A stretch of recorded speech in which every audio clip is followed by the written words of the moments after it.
Bismillah, alhamdulillah, wassalatu wassalamu ala rasulillah wa ala alihi wa sahbihi wa walah. La hawla wa la quwwata illa billah, ma ba'du.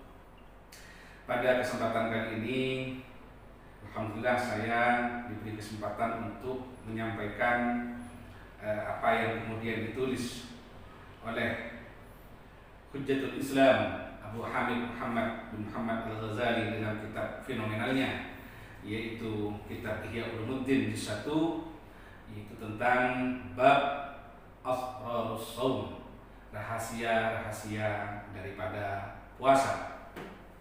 Tema ini saya ambil karena menyesuaikan dengan situasi sekarang yang memang sudah masuk bulan puasa, sehingga kita kemudian bisa tahu dan bisa paham terhadap rahasia-rahasia daripada ibadah puasa yang kita lakukan. Baik, mari kita mulai. Bismillahirrahmanirrahim. Kitab Asraris Shaum. Ini adalah kitab menjelaskan tentang rahasia puasa. Saya awali dari pembukaan karena di pembukaan ini sudah ada inti atau materi yang ingin disampaikan oleh Al-Ghazali dalam Asrarus Shaum ini. Bismillahirrahmanirrahim. Alhamdulillahilladzi a'zama ala ibadihi al-minnata bima dafa'anhum kaida syaitani wa fannahu wa radda amalahu wa khayyaba dhannahu id ja'ala as-sawma hisnan li awliyaihi wa junnatan. Segala puji bagi Allah yang telah mengagungkan hambanya dengan anugerah. Apa anugerah itu? Bima, dengan sesuatu, dafa'anhum kaida syaitani wa fannahu, yang dengan sesuatu ini Allah Subhanahu wa taala memberikan kekuatan kepada hamba untuk menolak tipu daya syaitan dan juga ajakan syaitan. Wa radda amalahu wa khayyaba dhannahu, dan juga bisa menolak cita-cita setan dan juga bisa menghilangkan sangkaan dari setan itu atau buruk sangka. Ja'ala as-sawma hisnan li awliyaihi wa junnatan. Karena Allah Subhanahu wa taala menjadikan puasa ini sebagai tameng bagi para kekasihnya Allah, aulia-aulianya Allah, wa junnatan, dan juga perisai diri. Jadi dengan berpuasa, para wali-walinya Allah itu sudah memiliki tameng. Ibarat orang mau berperang, puasa itulah tamengnya. Perang kita ketika puasa itu adalah melawan setan. Jadi kalau kita berpuasa, maka pada waktu itu kita sudah memiliki hisnun dan juga memiliki junnatun pada diri kita, agar kita kemudian tidak terbawa oleh kaidah syaitan wa fannahu, dan juga amalus syaitan wa dhannahu. Wa fatalakum bihi abwabal jannah, dan Allah telah membuka bagi hamba itu kepada pintu surga.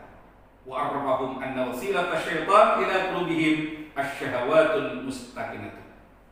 Dan Allah memberitahu kepada hamba itu bahwa sungguhnya perantara yang dijadikan syaitan, yang dihujamkan kepada hati-hatinya hamba-hambanya Allah, adalah keinginan-keinginan yang menundukkan, syahwat-syahwat yang menundukkan hati, agar kita kemudian terjerumus kepada tipu daya syaitan.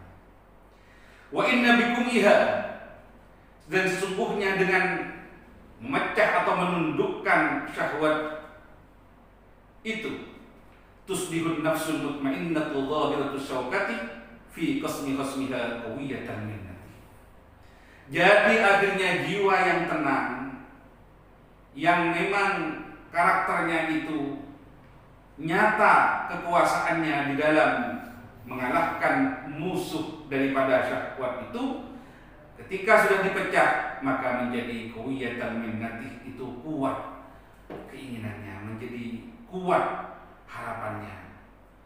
Dengan berpuasa maka keinginan itu kemudian bisa dipecah, sehingga karena kemudian bisa dipecah, bisa dikalahkan, yang muncul itu kemudian nafsul mutmainnah, nafsu yang tenang, yang dengan nafsu mutmainnah ini kita kemudian memiliki kekuatan untuk mendapatkan minnah dari Allah Subhanahu wa taala, yaitu anugerah fadl dari Allah Subhanahu wa taala. Wassalatu ala Muhammadin qa'idil khalqi wa muhaddis sunnah wa muhaddis sunnati. Salawat kepada baginda Rasul sebagai pemimpinnya makhluk dan juga yang menyebarkan sunnah. Wa ala alihi wa sahbihi wal absar as-sagibah, kepada keluarganya, sahabatnya yang memiliki mata hati yang menembus. Sahabat-sahabat Nabi itu semuanya rata-rata itu memiliki sambungan hati yang super kepada Allah Subhanahu wa taala. Mukasyafah kalau dalam bahasa ilmu tasawufnya. Wal uqulil murajjihah, dan yang mempunyai akal-akal yang spektakuler unggulnya, akal-akal yang cemerlang, itu sahabat-sahabat baginda Rasulullah sallallahu alaihi wasallam. Wasallim tasliman katsira. Amma ba'du, setelah itu fa inna shauma rubu'ul iman. Puasa ini adalah seperempat dari keimanan itu sendiri. Jadi iman kalau kemudian dipersentasekan menjadi 100%, maka puasa ini adalah seperempatnya. Ini dipahami dari mana? Di muqtada qaulihi sallallahu alaihi wasallam, dengan apa yang dikehendaki dari sabda Nabi, as-shaumu nisfus sabri, bahwa puasa itu adalah separuh daripada kesabaran. Wa bi muqtada qaulihi sallallahu alaihi wasallam, dan juga dengan apa yang dikehendaki oleh sabda Nabi Muhammad SAW, as-sabru nisful iman, bahwa sebenarnya sabar itu adalah separuhnya keimanan. Ada dua hadis di sini, yakni yang pertama bahwa puasa itu adalah separuh daripada kesabaran itu sendiri. Jadi kalau kita kemudian ingin bersabar, berpuasalah. Itu solusi dari baginda Nabi. Dan kalau kita itu kemudian ingin dianggap imannya itu sempurna dan kemudian bisa mencapai 50%, maka berpuasalah. Tsumma huwa mutamayyizun bi khasyatin nisbati ila Allah taala.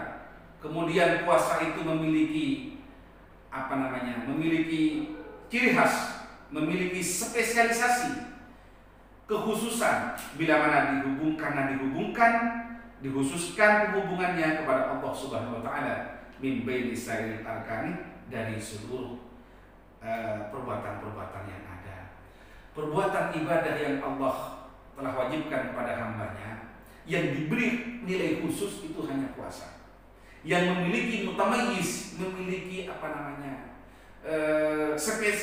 spesialisasi, memiliki keistimewaan, itu hanya puasa. Idza qala Allah Ta'ala fima hakal anhu nabiyyu sallallahu alaihi wasallam, karena Allah Subhanahu wa taala telah berfirman pada apa yang telah menceritakan kepadanya tentangnya dari Allah Subhanahu wa taala, siapa baginda Nabi Muhammad sallallahu alaihi wasallam. Dawuh beliau, kullu hasanatin bi asri amsalha ila sab'i mi'atin illa siyam fa innahu li wa ana ajzihi. Ini hadis sudah sering kita dengar, bahwa sesungguhnya setiap kebaikan itu akan mendapatkan 10 kali lipat balasannya, sampai 700 kali lipat, kecuali puasa. Kalau puasa fa innahu li, kalau puasa itu aku, katanya, itu untukku, wa ana ajzihi, dan aku yang akan membalasnya. Wa qad qala Allah Ta'ala innama yuwaffas sabiruna ajrahum bighairi hisab. Allah berfirman, hanyalah diberi pahala orang-orang yang sabar itu bighairi hisabin, tanpa hitungan. Dikatakan tadi bahwa puasa itu adalah separuh kesabaran. Dan sementara kalau orang berpuasa, berarti orang itu sudah sabar. Menurut ayat Al-Quran dikatakan bahwa orang yang sabar akan diberikan pahala tanpa hitungan. Bahkan dikatakan wasaumu nifus sabri faqad jawaza thawabuhu qanunat taqdir wal hisab.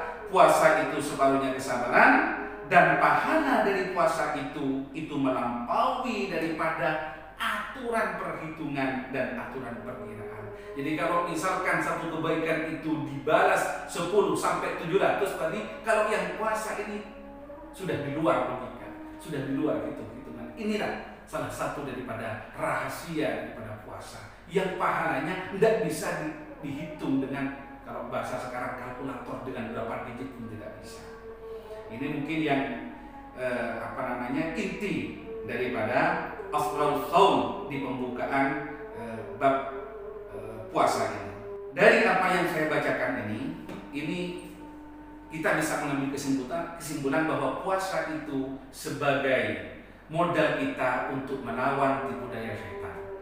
Karena kalau kita kemudian punya modal untuk menghalangi tipu daya syaitan tersebut, maka yang muncul dari kita adalah nafsul mutmainnah. Sebagaimana di Al-Quran disebutkan, ya ayyatuhan nafsul mutmainnah irji'i ila rabbiki radiyatan mardiyah fadkhuli fi ibadi wa jannati. Akan dipanggil oleh Allah dengan panggilan yang mesra, suruh kembali ke hadapan Tuhannya dan kemudian suruh masuk surga. Itu kalau kemudian kita muncul nafsul mutmainnah. Dan yang kedua, bahwa puasa itu adalah separuh daripada keimanan. Dan yang ketiga, puasa itu adalah separuh daripada kesabaran, yang orang itu kalau kemudian sabar akan diberi pahala oleh Allah dengan pahala tanpa hitungan. Hitungannya berapa? Tidak terbatas. Inilah mungkin yang bisa saya sampaikan pada pertemuan kali ini dari Afdhalus Shaum. Semoga ada manfaat dan barokah. Kurang lebihnya saya mohon maaf. Akhirul kalam. Assalamualaikum warahmatullahi wabarakatuh.